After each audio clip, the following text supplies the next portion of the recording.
33।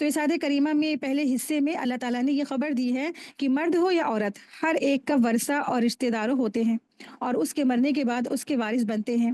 اور آیت کے دوسرے میں حصے میں جہاں پہ کہا گیا ہے والذین عقدت ایمانکم فاتوہم نصیبہم کا مفہوم یہ ہے کہ تم نے جو حلف یا معاہدہ کسی کے ساتھ طے کیا ہے تو اسے اس کا حصہ دے دو. آیت 34 مرد و عورتوں پر نگران ہے اس وجہ سے کہ اللہ نے ان کے بعض کو بعض پر فضیلت عطا فرمائی اور اس وجہ سے کہ انہوں نے اپنے مالوں سے خرچ کیا ہے. پس نیک عورتیں فرما بردار ہیں غیر حاضر میں حفاظت کرنے والی ہیں اس لیے کہ اللہ نے انہیں محفوظ رکھا ہے. اور وہ عورتیں جن کی نافرمانی سے تم ڈرتے ہو سو انہیں نصیحت کرو اور بستروں میں ان سے الگ ہو جاؤ اور انہیں مارو. پھر اگر وہ تمہاری فرما برداری کرے تو ان پر کوئی ذاتی کا راستہ نہ تلاش کرنا بے شک اللہ تعالی ہمیشہ سے بہت بلند اور بہت بڑا ہے. تو اللہ سبحانہ تعالیٰ نے فرما دیا جو مردوں کو اللہ سبحانہ تعالیٰ نے جو درجہ دیا ہے نا جو یہاں پہ اللہ تبارک تعالیٰ نے روکا نا کہ ولا تتمنوا ما فضل اللہ بہم اور اللہ سبحانہ تعالیٰ نے جو مردوں کو ایک درجہ اونچا دیا ہے اور تمہیں اس کی تمنا نہیں کرنی ہے لِرِجَالِ نَصِیبٌ مِّمَّا اکْتَسَبُوا جو مردوں کے لیے اللہ تبارک تعالیٰ نے جو حصہ دیا ہے جو درجہ دیا ہے جو اس نے کمایا ہے دراصل یہ ایک درجہ اونچا کیوں دراصل یہاں یہ بتا دیا گیا ہے کہ دراصل اللہ سبحانہ تعالیٰ نے ان کو درجہ اونچا کیوں دیا. دراصل کیا ہے وہ تو ایک قوام ہے وہ اللہ تبارک تعالیٰ نے ان کو قوام بنایا ہے. دراصل شریعت نے اسلام نے گھر کی ساری ذمہ داری اور خرچہ اور ہر چیز کی جو ذمہ داری ہے مرد کے اوپر ڈالی ہے. مرد کو گھر کا نگران مرد کو گھر کا قوام بنا کر بھیجا ہے اور عورت کو اس کے ماتحت رکھا گیا ہے. یہی چیز آج عورتوں کو بہت زیادہ کھٹکتی ہے لیکن جب ایک ایمان والی ہو جاتی ہے تو وہ اللہ کے ہر فیصلے پہ راضی ہوتی ہے نا وہ ایکسیپٹ کرتی ہے کہ واقعی میں اللہ تبارک تعالیٰ نے جیسا بنایا ہے ویسا بنایا ہے ہم اللہ کے ہر فیصلے پہ راضی ہیں. تو قرآن نے اس کے 2 سبب بھی بتائے ہیں کہ ایسا کیوں ہے کہ مردوں کو اللہ تعالیٰ نے قوام بنایا ایک درجہ اونچا رکھا کیوں. پہلا تو یہ ہے کہ مرد کو طبعی طور پر یہ امتیاز حاصل ہے کہ وہ منتظم بنے اور دوسرے یہ کہ وہ گھر کے سارے اخراجات بیوی کے نفقے پر سمیت مرد کے ذمے ہیں. یعنی مردوں کو اللہ سبحانہ تعالیٰ نے ایسی جسمانی قوت دی ہے ایسی اللہ تبارک تعالیٰ نے ان کو ایسی طاقت دی ہے جو عورتوں کے پاس نہیں ہوتی ہے. جسمانی ساخت بھی اللہ تبارک تعالیٰ نے مردوں کو طاقتور بنایا ہے اور ان کا کلیجہ بھی مضبوط بنایا ہے کمپیریزن عورتوں کے. دوسرا یہ ہے اللہ تبارک تعالیٰ نے ان کے سروں پر ان کے ذمہ داری ڈالی ہے کہ وہ گھر کا خرچہ وہ ہی چلائیں گے اور وہ خرچ کرنے والے ہیں وہ گھر کے خرچے کرنے والے ہیں گھر کی ذمہ داریاں بڑھانے والے. آپ دیکھیں مثال کے طور پر چھوٹی سی مثال پیش کرتے ہیں تھوڑی وقت دیر ہو جائے گا لیکن مثالوں سے بات سمجھا سکتے ہیں نا ہم ایک دوسرے کو. رات کے 12 بجے ہیں یا 1 بجے ہیں کوئی دروازہ کھٹکھٹا رہا ہے اور بہت زور زور سے کھٹکھٹا رہا ہے. اس وقت کون اٹھے گا بتائیں عورت جاتی ہے کیا اس وقت عورت کا تو کلیجہ بالکل منہ میں آنے لگتا ہے کہ اتنی رات کو کون آ گیا. یا چھت پر اچانک سے کسی کے چلنے پھرنے یا ایک دم سے اچانک سے آوازیں آنے لگتی ہیں تو کون جاتا ہے نکل کر کے مرد جاتا ہے نا. اسی کو اللہ تعالیٰ نے اتنا کلیجہ دیا ہے. آپ دیکھیں کہ قبرستان جب مٹی ہو جاتی ہے جب انسان فوت ہو جاتا ہے تو جنازہ لے کے کون جاتا ہے مرد جاتے نا لے کے. عورتیں کیا وہاں جا سکتی تھی عورتیں وہ قبروں کو دیکھ سکتی تھی عورتیں جو مٹیوں سے نکلنے والے ہڈیوں کے جو ریزے ہیں وہ دیکھ سکتی تھی. اللہ نے عورتوں کے دلوں میں ایسا کلیجہ نہیں رکھا ہے. عورتیں تو وہیں کے وہیں بے ہوش ہو کے گری پڑتی. گھر میں جب سلنڈر ختم ہو جاتا ہے گھر میں کوئی بھاری ہیوی سامان اٹھانا ہوتا ہے تو کیا عورتیں اٹھاتی ہیں خود عورتیں ہی بیمار پڑ جاتی ہیں ان کو گودیوں میں لے کے وہ مرد ہی بھاگنے والے ہوتے ہیں. تو پھر یہ اتنا بڑا اعتراض کیوں کرتے ہیں. اللہ نے بنایا ان کو ایسا ان کے جسمانی ساخت اللہ تعالیٰ نے بنایا ان کو طاقت دی ان کو قوت دی ان کا کلیجہ بھی اللہ نے مضبوط بنایا ہے تو ہمیں اس پہ ایکسیپٹ کر لینا ہے. اور دوسری چیز آپ دیکھیں کہ اللہ تبارک تعالیٰ نے ان کو گھر کا قوام بنایا ہے خرچ اٹھانے والا بنایا ہے. اپنے اوپر وہ نہیں خرچ کرتے ہیں وہ کس پر خرچ کرتے ہیں کما کے لاتے ہیں 1-1.5 لاکھ روپے ہر منتھ لیکن اپنے اوپر کیا خرچ کرتے ہیں ذرا ایمان سے بتائیں کیا خرچ کرتے ہیں اپنے اوپر 10 روپے بھی اپنے اوپر نہیں خرچ کرتے. سب کچھ گھر میں لا کے بیوی کے ہاتھوں پہ رکھ دیتے ہیں بچوں کے اوپر خرچ کر دیتے ہیں نا. خود اتنے پٹے پرانے کئی سال پرانے وہ کپڑے پہن رہے ہوتے ہیں کتنی پرانی چیزیں وہ استعمال کر رہے ہوتے ہیں. ایک ہی چیز ان کی چپل ہے اگر وہ ٹوٹ گئی تب بھی اس کو جوڑ جوڑ کے وہ پہنتے ہیں. سب چیز وہ کس کے لیے کر رہے ہوتے ہیں بیوی کے لیے بچوں کے لیے. برسوں گزر جاتی ہیں وہ ایک ہی سوٹ میں گزار دیتے ہیں، برسوں گزر جاتی ہیں وہ ایک ہی بیگ لے کے چل رہے ہوتے ہیں، برسوں گزر جاتی ہیں وہ اپنی کوئی بھی خواہشات نہیں پورے کرتے ہیں، وہ سب کچھ کس لیے کر رہے ہوتے ہیں؟ بیوی بچوں اور والدین کے لیے کر رہے ہوتے ہیں۔ اور اللہ تعالیٰ نے ان کو خرچ کرنے والا بھی بنایا ہے۔ آپ دیکھیں کہ ایک عورت بازار جا کر کے کچھ بھی خرچ کر کے مال نہیں، اپنا مال خرچ کر کے وہ نہیں لے سکتی ہے۔ آپ اگر جاب کرنے والے ہیں یا آپ نے پیسے جمع کیے ہیں، آپ خود جا کر کے اپنے پیسے خرچ کر کے وہ سامان لینے میں بہت زیادہ آپ کو تکلیف ہوگی، لیکن اللہ تعالیٰ نے یہ مرد کو خرچ کرنے کا جذبہ دیا ہے، وہ فٹاک سے وہ چیزیں خرچ کر کے، پیسے خرچ کر کے وہ چیزیں لے آتا ہے، کیونکہ اللہ تعالیٰ نے اس کو خرچ کرنے والا بنایا ہے، اس کو دل دیا ہے، بخیل نہیں بنایا ہے۔ عورتیں کیا کرتی؟ بخیلی کرتی ہیں، وہ خرچ کرنے میں کنجوسی بھی کرتی ہیں۔ اور اللہ تعالیٰ نے مرد کے پیسوں میں برکت بھی رکھی ہے، عورت چاہے جتنا کما لے برکت نہیں ہوتی ہے، اللہ تعالیٰ نے مرد کے تھوڑے پیسوں میں اللہ تعالیٰ نے برکت رکھی ہے۔ تو کیوں کرنا ہے جلن حسد مردوں سے نا؟ جبکہ مرد نے تو اپنی ساری زندگی لگا دی، پہلے والدین کی ذمہ داری اٹھاتے ہیں، پھر اپنے بیوی کی، اور پھر بچوں کی، اور پھر یہی اسی میں بڑھاپا ان کو آ جاتا ہے نا۔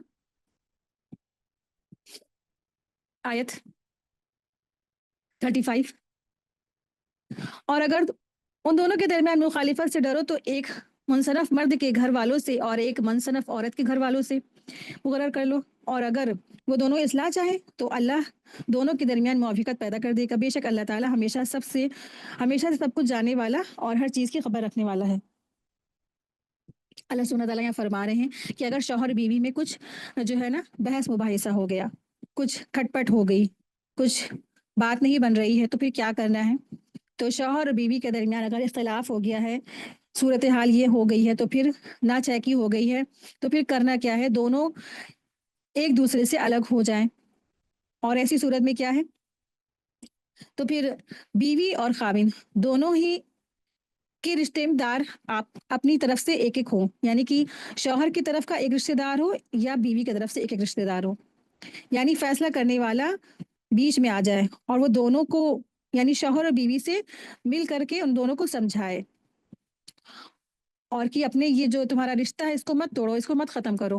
یہ کون ہے؟ جیسے کہ دیکھیں کہ لڑکی ہے، بیوی ہے، تو اس کی ماں اس کو بیٹر سمجھا سکتی ہے نا کہ بیٹا یہ اپنا گھر کا مت توڑو، گھر مت برباد کرو، گھر بسا لو، نظر انداز کر دو یہ سب کچھ۔ یا پھر جیسے خاوند ہے، خاوند کا بھائی ہے یا شوہر ہے، اس کو سمجھا سکتا ہے۔ تو یہاں پہ اللہ سبحانہ تعالیٰ حکم دے رہے ہیں کہ گھر میں اختلافات ہو گیا، بحث مباحثہ ہو گیا، بہت زیادہ ناچاکی ہو گئی، اب دونوں الگ ہونا چاہتے ہیں، لیکن کیا کرنا ہے؟ تبھی ان کے جو گھر والے رشتے دار ہیں بیوی کی طرف سے یا شوہر کی طرف سے، دونوں کو بیٹھ کے سمجھائیں، اور اگر پھر بھی نہیں مانتے ہیں، پھر بھی الگ ہونا چاہتے ہیں، تو پھر کیا ہے؟ اللہ سبحانہ تعالیٰ ان کے لیے کوئی بہترین صلح کا راستہ نکال دے گا۔ آیت 36، یہ آیت بھی ہم لوگ کئی بار پڑھ چکے ہیں۔ اور اللہ کی عبادت کرو اور اس کے ساتھ کسی کو شریک نہ ٹھہراؤ، اور ماں باپ کے ساتھ اچھا سلوک کرو، اور قرابت والوں کے ساتھ، یتیموں کے ساتھ اور مسکینوں کے ساتھ، اور قرابت والے ہمسائے اور اجنبی ہمسائے اور پہلوؤں کے ساتھی اور مسافروں اور جن کے مالک تمہارے دائیں ہاتھ ہوئے ہیں، یقیناً اللہ تعالیٰ ایسے شخص سے محبت نہیں کرتا جو اکڑنے والا ہے اور شیخی خور کرنے والا ہے۔ تو اللہ سبحانہ تعالیٰ نے خاص کر کے یہاں پہ پڑوسیوں سے اچھا سلوک کرنے کو کہا ہے، اور سب سے پہلی چیز اللہ سبحانہ تعالیٰ نے یہ حکم دیا کہ شرک نہ کرو، اور والدین کے ساتھ احسان کرنا ہے، قرابت داروں کے ساتھ، یتیموں کے ساتھ، مسکینوں کے ساتھ، اور جو ہے جو پڑوسی ہوتے ہیں ان کے ساتھ اچھا سلوک کرنا ہے۔ اور پھر آخری میں اللہ سبحانہ تعالیٰ نے حکم دیا کس کے ساتھ آپ کو اچھا سلوک کرنا ہے؟ جس سے بات شروع ہوئی تھی، وما ملکت ایمانکم، جن کے مالک ہوئے تمہارے دائیں ہاتھ، یعنی کہ اس سے مراد ہے باندی، تمہارے غلام اور لونڈیاں، ان سے کیا کرنا؟ تمہیں اچھا سلوک کرنا ہے، ان سے بس سلوک ہی نہیں کرنا ہے تمہیں۔ آیت 37، وہ لوگ جو بخل کرتے ہیں اور لوگوں کو بخل کا حکم بھی دیتے ہیں اور اسے چھپاتے ہیں جو اللہ نے انہیں اپنے فضل سے دے دیا ہے، اور ہم نے کافروں کے لیے رسوا کن عذاب تیار کر رکھا ہے۔